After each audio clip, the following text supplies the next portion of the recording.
ज्यांनी मुख्यमंत्री पदाची जबाबदारी स्वीकारली ते मुख्यमंत्री माननीय देवेंद्र फडणवीसजी, उपमुख्यमंत्री माननीय एकनाथराव शिंदेजी, मंगलप्रसाद लोढाजी, दीपक केसरकरजी, संजय बनसोडेजी, अमोल मिटकरीजी, कालिदास कोळंबकरजी, प्रवीण दरेकरजी, राहुल शेवाळेजी, राजकुमार बडोलेजी, अमर साबळेजी, भाई गिरमकरजी, डॉक्टर नरेंद्र जाधवजी, सिद्धार्थ कांबळेजी, संतोष जोहाळीजी, प्रमोद इंद्रावजी, सुजाता सौनिकजी, बीएमसीचे कमिशनर, बाकीचे सगळे उपस्थित असणारे विविध क्षेत्रातील मान्यवर, या समितीचे सदस्य नागसेन कांबळेजी, सर्व आज महापरिनिर्वाण दिनाच्या निमित्तानं घटनेचे शिल्पकार भारतरत्न डॉक्टर बाबासाहेब आंबेडकरांना विनम्र अभिवादन करण्याच्या करता आलेले लाखो अनुयायी, पत्रकार मित्र, बंधू भगिनींनो आणि माझ्या तरुण मित्रांनो,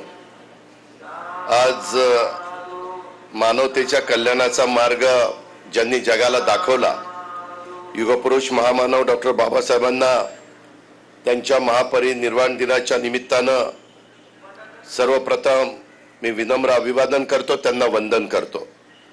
उपस्थित असणाऱ्या सर्वांना राज्यातल्या देशातल्या कानाकोपऱ्यातनं बाबासाहेबांना अभिवादन करण्यासाठी, त्यांचं दर्शन घेण्यासाठी चैत्यभूमीवर लोटलेल्या अथांग जनसागराचं देखील मी स्वागत करतो। त्यांना देखील मी मनापासून धन्यवाद देतो।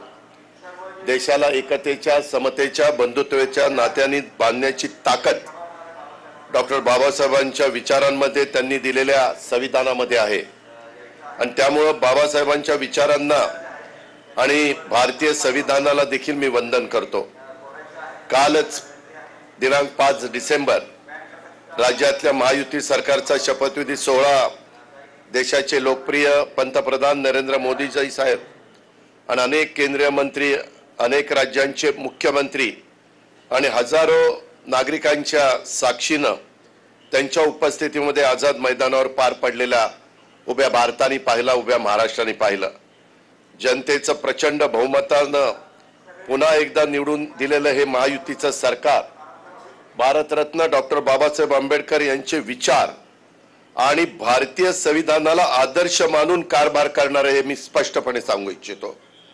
आता आणि यापूर्वी सुद्धा राज्याच्या मंत्रिमंडळात कोणत्याही पदावर काम करताना, कुठलाही निर्णय घेताना तो व्यापक जनहिताचा, राज्याच्या, देशाच्या विकासाचा असला पाहिजे। आम्ही घेतलेल्या निर्णयातून या राज्यातल्या दुर्बल, वंचित, उपेक्षित बांधवांच्या जीवनात आनंद निर्माण झाला पाहिजे, याची काळजी आम्ही सर्वांनी कायम घेतलेली आहे। यापुढे देखील आमच्याकडून घेतला जाणारा प्रत्येक निर्णय हा भारतरत्न डॉक्टर बाबासाहेब आंबेडकरांच्या विचारांना डोळ्यासमोर ठेवूनच घेतला जाईल, असा विश्वास मी या निमित्तानं देतो। पुन्हा एकदा बाबासाहेबांना विनम्र अशा प्रकारचं अभिवादन करतो। जय हिंद, जय महाराष्ट्र, जय भीम।